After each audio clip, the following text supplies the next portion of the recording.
Efraín. 2 años más tarde, nuestra situación se había vuelto sólida en contraste con la de los 3 patrones blancos, que se hallaban hundidos en un estancamiento económico bastante crítico.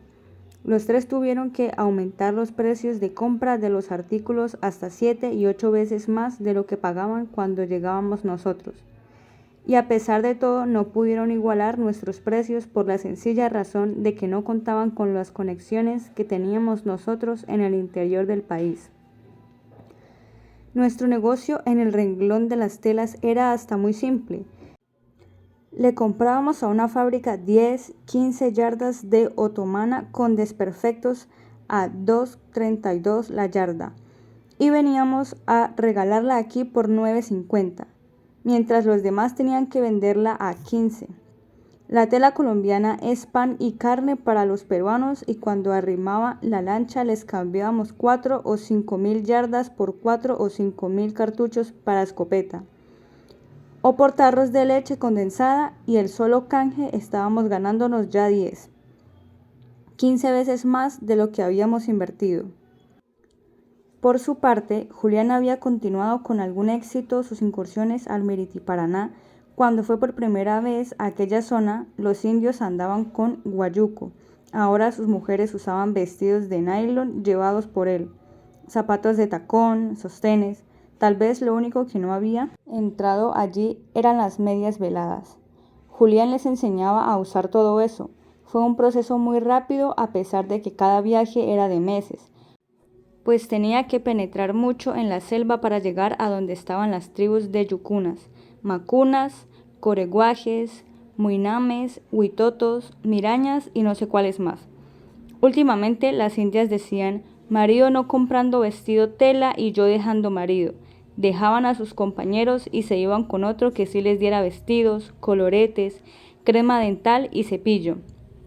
La era del transitor en esa zona también comenzó con Julián. Él les llevó los radios y luego mantuvo el control del mercado de pilas, un buen negocio. Al tercer año, los demás pasaron del estancamiento a la decadencia económica. Se vieron obligados a buscarme y a venderme. Yo averiguaba por radioteléfono con Leticia el precio del chicle, por ejemplo, y si me decían que allá se estaba cotizando a 5 pesos kilo, yo les ofrecía 3.80. Sabía que si no me lo vendían a mí se los llevaba el diablo porque tendrían que esperar durante muchos meses a las lanchas peruanas y ese era un lujo que ahora no podían darse. Acosados como estaban de dinero, en cambio nosotros no teníamos premura. Este estado de cosas vino a repercutir hasta el mismo Leticia, donde están los grandes compradores de pieles que a su vez exportan o le mandan a Bogotá a otros exportadores aún más grandes. Uno de ellos es Custodio Parra, que tenía como hombre importante en el suministro al señor Uribe. Yo rara vez había comerciado con Custodio, pues mandaba directo a Mendal Hermanos en Bogotá o a don Andrés Glú, pero ahora, viendo que me llevaba cargamentos completos de pieles para la capital, resolvió pagarme lo mismo que en Leticia. A medida que corrían las semanas, yo notaba cómo los 3 magnates iban quedando más y más cercados. Uribe había llegado a los más bajos niveles en sus negocios y Jacome bajaba, porque aguantó la carga de su cuñado. De los 3, el que no solo se sostuvo, sino que mejoró un poco fue Eduardo Luna, quien comenzó a pagar algunas deudas de los otros 2 y a cambio de ellas tuvieron que irle entregando indios. A los 3 años de nuestra llegada, creo que Luna tenía ya 250 indios. Domínguez. El estado que habían implantado los 3 hombres principales del pueblo comenzó a romperse antes de los hermanos Gil, con la llegada de otros blancos comerciantes y aventureros. Los Gil, es cierto, fueron una competencia muy dura en una zona donde hay poca mano de obra y cualquier persona que llegue influye porque desbarajusta la economía del lugar. Aquí hay poco y no se puede repartirlo entre muchos. Efraín. Aprovechando la mercancía que yo le daba para la canjera con los indios, Julián les fiaba buenas cantidades para endeudarlos y una vez lo logró. Porque no es labor difícil. se apoyó en el propio corregidor, quien obligó a mucha gente a pagarle con trabajo en la finca del Cauinari. En esa oportunidad, Julián logró despejar más selva, abrir más potreros, llegando a tener arriba de 80 hectáreas de pastos, pues los frutales y los millares de semillas que había traído de Bogotá desaparecieron después de la primera cosecha. Estas tierras son pésimas para la agricultura. Una vez es derribada la selva, porque la riqueza del suelo no es la greda rojiza y pegajosa de que está formado, sino las hojas que caen de los árboles, las maderas que se pudren al morir, los millones de animales que le entregan sus cuerpos y sus deyecciones. Una vez que muere el árbol, aquel ponqué de cosas puede alimentar tan solo una cosecha y luego desaparecer, de manera que las segundas yucas o los segundos plátanos o ajíes son diminutos, degenerados como los que alguna vez en el internado trataran de sacar a los curas a la fuerza. En estas zonas también la cosa es de vocación. Las tierras amazónicas no tienen vocación agrícola. ¿Qué se va a hacer? El internado, siempre tan lejano de nosotros, queda en una colina, río de por medio. Allí estudian cantos, oraciones, rezos, lectura y escritura los hijos de los indígenas, que los misioneros traen a la fuerza de las malocas, así los padres de familia no lo deseen o intenten oponerse. Si en la Amazonía colombiana se hiciera una investigación penal ateniéndose a lo que dicen nuestras leyes respecto al rapto, estos buenos curitas serían condenados a muchos siglos de prisión. Pero ellos son los que mandan en nuestros territorios, igual que los evangelizadores gringos que aparecen por decenas y que han logrado meterse y vivir también de la explotación del indio, bajo amenaza de mandarlo al infierno si no se porta bien. Hoy en todas estas zonas de la selva y los llanos orientales, los indios son víctimas de dos nuevos dueños que pelean como perros y gatos por tener el mayor número de hombres bajo su religión. Si bien es cierto que para nosotros las cosas mejoraban, el resto del pueblo seguía igual al día que bajé por el río pensando encontrar una gran ciudad más allá del árbol de ceibo. No recuerdo que en 5 años hubiera llegado un nuevo habitante para quedarse aquí de asiento. Las cosechas pasaban y, coincidiendo con ellas, llegaban a este mundo algunos niños, pero morían otros tantos por las enfermedades, de manera que el pueblo no cambiaba. Éramos los mismos 8 blancos, aunque otro, un tipo joven con una pequeña barba, llegara por aquí solo muy de tarde en tarde. Era Hernán Domínguez, a quien todos llamábamos el águila solitaria porque andaba sin compañía río arriba y río abajo. No le conocíamos sus andanzas y él tampoco hablaba mucho de sí mismo. Se sabía que era un estudiante que abandonó la universidad y quién sabe por qué motivo se vino a vivir a estas selvas. El águila era un hombre extraño para todos aquellos que un buen día nos miramos bien en el espejo y sin saber a qué horas encontramos que la cabeza se nos había llenado de canas. Domínguez. Todo el que llega aquí cae en un error que le cuesta muchas veces la vida. No contar con el tiempo que en la selva se va sin sentirlo y al final uno ve que tampoco le ha dejado un solo centavo. Yo había estudiado 1 año de Economía y 1 de Derecho Internacional en Bogotá, pero me vine a aventurar. Vine a escribir, pero en la selva no se puede escribir. Vine a una aventura momentánea que se me volvió permanente. Al principio me enamoré de la selva, pero luego se me volvió una costumbre estar aquí. Mire, la manigua es una costumbre, desadaptación a la ciudad. Primero llegué a Leticia porque todos los colombianos cuando oímos hablar de la selva lo único que sabemos exclamar es Leticia. Pero en Colombia hay millones de kilómetros cuadrados de ella, centenares de pequeños puertos de río rodeados de manigua. Estuve allí un buen tiempo y logré que me nombraran corregidor de Mirití. Me pareció fabuloso porque imaginaba que iba a tener a quien ayudar y proteger. Me fui.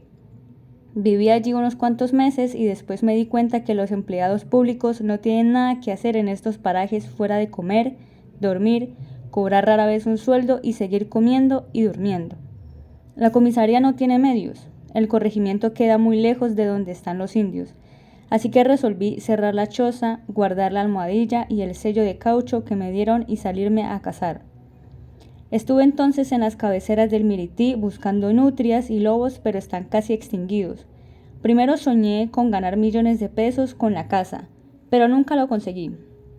Luego me dediqué a la extracción del caucho, pero me aburrí por el sistema de comercio que lo pudre todo y que consiste solamente en dar cosas al fiado para que las paguen con trabajo. No se piensa en el tiempo y por tanto no se calcula el interés del dinero, ni que los créditos deben tener un tiempo límite. Aquí el tiempo no vale nada para las gentes y eso es lo que arruina a uno. Yo recuerdo que cuando dejé de la cacería conseguí 10 hombres y los puse a trabajar. Para poderles pagar saqué un crédito a 90 días. Por eso me demoré en llegar aquí a Pedrera. Después de otros 2 meses que gasté para entrar a la zona de extracción del caucho, me di cuenta que aquí no se trabajan 8 horas diarias entre lunes y viernes como en la ciudad. Aquí hay semanas en las cuales la gente trabaja 50 horas y semanas de 10 minutos. Como lo tienen todo, no necesitan controlar el tiempo, aunque la verdad sea dicha. Los blancos les enseñamos a usar cada vez nuestras cosas, con el fin de meterlos en una trampa y obligarlos a que trabajen para nosotros. El día que llegué por primera vez a Mirití para ver a mis trabajadores, encontré que no habían hecho nada y traté de apurarlos, pero uno de ellos medio abrió un ojo y me dijo: ¿y para qué tanto afán si el árbol de caucho está ahí? Ese no se va a mover de su sitio. Hombre, le respondí, es que yo debo un dinero en Bogotá y tengo que pagarlo. Ah, pero entonces, ¿para qué me dio camisa y pantalón? Yo no se los estaba pidiendo, tómelos, se los devuelvo. No, déjelos. No sabía qué hacer ni cómo explicarles mi situación. En ese momento sentí el choque entre el hombre de la ciudad, angustiado y enfermo por el dinero, y el nativo, tranquilo y sin noción de ciertos problemas. Durante los meses siguientes, a pesar de todo, no había logrado adaptarme a este otro mundo y continuaba actuando con ese romanticismo que le da a uno querer ver las cosas de acuerdo con las costumbres que trae. Yo les regalaba drogas, les enseñaba consejos, pero ellos, tal vez por la historia de sangre que han vivido con el mestizo, o porque se dan cuenta que el blanco no viene aquí sino a saquear y a destrozar lo que se le pone por delante, tienen una predisposición contra nosotros. Eso les impide ser leales. Aquí no es posible conseguir un indígena leal, salvo muy raras excepciones, pero además creen que todo lo que el blanco hace por ellos es obligación. No hay en esas relaciones ni un gramo de desinterés. Para tratar de controlar a aquella gente recorrí distancias enormes entre los diferentes frentes de extracción del caucho. Atravesaba a pie trochas de 2 días, de 3 días de camino, solo, sin guía y sin ayuda de nadie. Me movilizaba a remo y a cada semana cubría distancias enormes para ver a mis trabajadores, pues tenía sueños de una producción en grande. Me iba a remo por un quebradón y gastaba 5 días. Me quedaba en el campamento 1 y para regresar metía 2 días por trocha que me sacaba a otro río. En la orilla fabricaba una balsa con troncos o tumbaba una palma bombona. Le abría el tallo, le sacaba las tripas y hacía una canoa y seguía sin detenerme. A cada uno de los hombres le había adelantado 4,000 pesos y por esa cantidad trabajaron 3 años. Pero cuando, con un calendario de blanco, sumé el tiempo efectivo de labor, comprobé que no completaba los 2 meses. Calculé jornadas de 8 horas diarias entre lunes y viernes. Me paré a pensar y tuve que admitir que en este conflicto ambos teníamos la razón y que por lo tanto había un problema sin solución. Un problema jodido. Entonces abandoné aquel sueño. Esto me hizo pensar que la zona de Araraquara, dominada por mestizos y en donde imperaban otros sistemas comerciales, podría ser la fórmula para rehacer lo perdido. Conseguí un bote y comencé a cubrir los 460 kilómetros que hay entre el Penal y Pedrera, llevando y trayendo mercancías. Al cabo de un año estaba bien. Había ganado dinero, aunque el trabajo era agotador, pues no siempre conseguía motores y tenía que remar. De pronto me entró una fiebre, la cacería de babillas, otra vez con mis sueños de millones de pesos. Contraté un grupo de cazadores y de acuerdo con su exigencia, echamos entre el bote un tocadiscos de pilas, 3 cajas de cachaza y un licor brasileño muy parecido a la gasolina y arrancamos. Nuestro bote era el más alegre de todo el Amazonas y los hombres me obedecieron mientras hubo cachaza. pues decían que yo era el mejor patrón del mundo. Pero llegamos a Pedrera y se acabó la cachaza y aunque no habíamos cazado ni una babilla, yo esperanzado los dejé beber por cuenta mía. Se quedaron en la cantina bebiendo hasta que no me quedó ni un solo centavo. Luego, desmoralizado, quise salir de allí. ¿Salir? Imposible. Estaba enmariguado, es decir, desadaptado a todo lo que no fuera selva. Estaba preso y tenía que inventar la manera de hacer algo para ganarme la vida. Una semana después, con cabeza fría, comencé a pensar nuevamente y volví al comercio, pero a un comercio diferente. Dejé de moverme y me quedé en Pedrera. Trataba directamente a los productores eliminando el intermediario. Vendía directamente a los indios las máquinas laminadoras de caucho, el ácido, los elementos para extracción. Se acabaron los campamentos y las caminadas y me sentí libre porque creí que había olvidado del todo la ciudad. Pero una tarde encontré una revista técnica tirada en una casa. Temas de aviación, de progreso. Me sentí oprimido, frustrado y salí corriendo para el río y permanecí mucho tiempo allí. La verdad es que nunca olvidaré la ciudad, pero tampoco podré salir de esta selva. Efraín. En Pedrera la vida se había vuelto, no sé si más fácil que al comienzo, pero los días se me parecían más largos. Hacer un par de veces el programa del radio con el apostadero naval de Leticia y atender el almacén no demandaba demasiado tiempo, de manera que pasaba buena parte del día metido entre la hamaca luchando contra el sopor y el sueño o haciendo pequeños arreglos en la casa. Esto me llevó a pensar varias veces en que era necesario ampliar nuestro radio de acción, pero una y otra vez fracasé, porque el medio es tan reducido que no da lugar a cambiar la rutina que uno se traza desde el momento de llegar. Aquella noche en el noticiero de las 10 tampoco dijeron nada de Colombia y mi mujer, que estaba sentada en un rincón remendando algunas camisas de los niños, se puso de pie. Descolgó la lámpara de gasolina y sosteniéndola en el alto, se acercó a mi hamaca y me miró distraídamente. Bueno, por lo menos hoy no han secuestrado a nadie importante en el interior. ¿Nos vamos a dormir?, dijo mientras se frotaba los ojos contra la otra mano. En estos lugares se captan únicamente emisoras de Antillas, Perú, Brasil, Europa y los Estados Unidos, que solo transmiten las cosas malas que pasan en el resto del país. Así que apagué la radio, salí a la puerta, oriné desde allí y luego apagamos la lamparita. Efraín, ¿por qué estás fumando tanto últimamente?, dijo en las sombras. Ni yo mismo lo sé, hija. Debe ser la poca actividad. Hay tan pocas cosas que hacer que... —¡Motor! ¡Motor! —gritó afuera el indio que nos acompañaba y subió de 2 zancadas las escaleras. —Don Efraín, viene el motor de Julián. Nunca pude aguzar el oído como esta gente, que escucha un avión a 30 y 35 kilómetros. —¿Dónde viene motor? —le pregunté mientras abría la puerta. —Una vuelta del río, vuelta grande de 3 leguas. Multiplique, eran unos 15 kilómetros. —Pero, ¿estás seguro de que es Julián? —Es Julián, vienen 4, motorcito 4, poca carga, suena clarito. No puede ser, pensé, ¿poca carga? Salió desde hace 4 meses y aunque los negocios hubieran salido malos, por lo menos traería la mercancía que se llevó. No puede ser, pero el oído nunca engaña a un indio y hay que creerles lo que digan. Ahora, raro lo del motor 4, pero es más factible. Pudo habérsele dañado o debió vender el 20 que es para los ríos grandes. El 4 se usa en quebradas pequeñas, porque el brazo es más corto que el de los motores grandes, pero bueno. Bajamos el desembarcadero de canoa y unos 25 minutos después vimos que la linterna de Julián se prendió y se apagó 2 veces en las bocas de la tonina. Una vez que arrió la proa para que el indio agarrara la cadena y la asegurara en tierra, prendí mi linterna y recorrí con el haz de luz el fondo del bote. Estaba realmente vacío. —¿Ahora qué pasó? —le pregunté acalorado. —Que los hijueputas del retén me quitaron todas las pieles que traía, todas. El retén es un puesto brasileño avanzado, sobre el río Puré. Allí los soldados se dedican, entre otras cosas, a esperar que pasen los cazadores colombianos con producto conseguido en Colombia para robárselo todo. Robárselo porque alegan que las pieles o el caucho o tantas cosas más son del Brasil.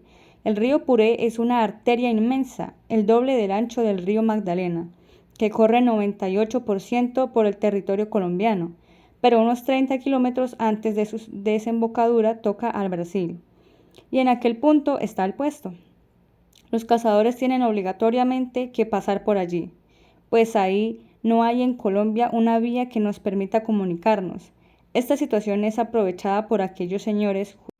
Justamente en los últimos años la gente de la zona se ha venido quejando ante quien puede, porque ha perdido millones de pesos en esta forma. Hoy el problema sigue sin solución. Los funcionarios colombianos se dan cuenta y son solidarios con los cazadores, pero no tienen ni gasolina, ni lanchas, ni dinero, ni autoridad suficiente para dilucidar un asunto de tal magnitud. Y en Bogotá a uno ni siquiera lo dejan entrar a la sala de espera de los funcionarios del gobierno.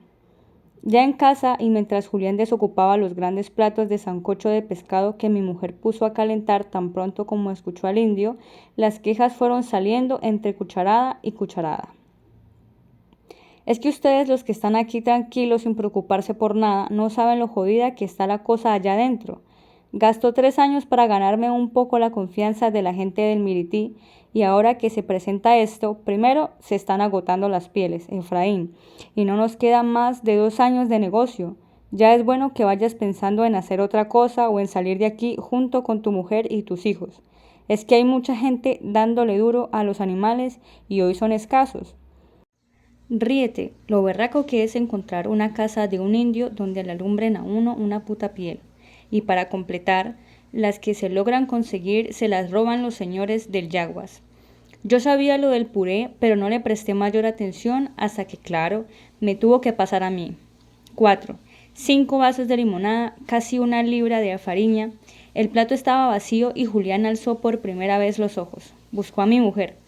La miró fijamente un segundo y luego sonrió. Julián, era todo lo que quedaba. Hay más pescado, pero me demoro en fritarlo, le explicó ella. A lo que Julián dijo que se acostaría así y sin pronunciar más palabras, bajó al embarcadero, sacó una tula y la trajo hasta la casa.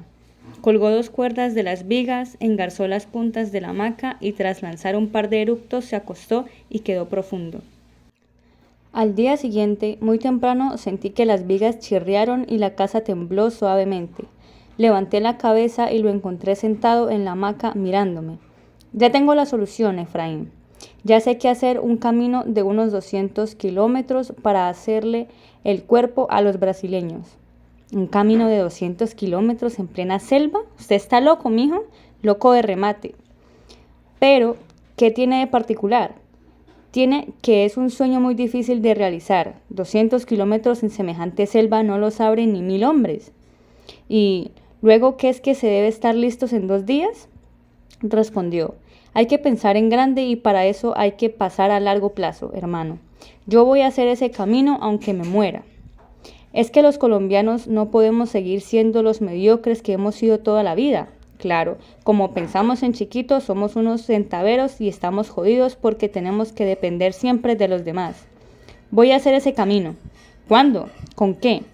Mañana mismo me voy a comenzar los planos y con plata mía y plata suya, de los dos, hermano, piense en el poder que vamos a tener con camino por el lado colombiano, con camino propio. ¿Cuánto va a durar esa aventura? Se puso de pie y me dijo, camine. Lo seguí y en el patio buscó un palito. Alisó la tierra con una palma de mano, se agachó y comenzó a hacer un mapa. Desembocadura del Mirití. Aquí está mi casa, aquí comienza el camino. Sigue en línea recta hasta encontrar el río Bernardo. Lo atraviesa y sigue derecho hasta el Puré. Total, cientos de kilómetros de vueltas que se ahorran y de paso no hay ni siquiera que arrimar a la frontera con Brasil. ¿Bien? Todo está bien, pero ¿cuánto tiempo piensa que le va a tomar eso? Se quedó pensando unos minutos, repasó las líneas con el palito una y otra vez y levantó la cara con total seguridad. Cosa muy característica en él, y dijo, 5 años. ¿5 años usted solo? Con unos 50 indios. ¿Para qué cree, hermano, que me gasté 3 años allá adentro llevándoles colores y sostenes? Ellos me deben mucho dinero, y llegó la hora de cobrar. Julián, no sea loco. Mire que es gastar la vida. ¿Usted conoce esa zona? No, y precisamente por eso quiero meterme allá. Hace un poco de tiempo pasé por encima en un avión y la miré muy bien. Entré en mi casa y el Bernardo tiene que haber terreno firme por la vegetación. De allí hasta el Puré no lo sé bien porque el avión torció. Me pareció ver algunas manchas de canagucho y eso me dice que debe haber bajos inundables. No creo que sean muchos, pero además, ¿sabe qué es lo que más me interesa? Que a esa zona todavía no ha entrado ningún hombre blanco. Esa selva es virgen, selva pura, hermano. Dicen que por ahí está aquella tribu del cuento, los Yuri. Creo que es así como lo llaman. Julián, usted está loco. Sí, yo estoy loco y me voy. Ya no mañana, sino ahora mismo. ¿Cuánta plata me puede dar? Vamos, Efraín, si la vida no es para estar metido entre una hamaca perdiendo el tiempo. ¿Cómo era que decía mi vieja cuando estábamos chiquitos? El tiempo perdido, los santos lo lloran. Los santos lo lloran, hermano. Julián se quedó, sin embargo, 3 días más. Reunimos cerca de 100,000 pesos en mercancías, herramientas y casi toda la gasolina que yo tenía almacenada, que era bastante y que valía mucho dinero en esa zona. Algo de ropa y partió con 2 botes de 4 toneladas cada uno. En el de adelante iban él y Alejandro y en el de atrás Borrachito, los 2 muchachos que siempre tuvo y que eran capaces de hacerse despellejar por él. En unos 8 meses mandaré a Borrachito para que le cuente cómo va el camino y a que traiga una lista de lo que va haciendo falta. Aliste otros 100,000 pesos más, me dijo, y se alejó por la tonina, aguas abajo.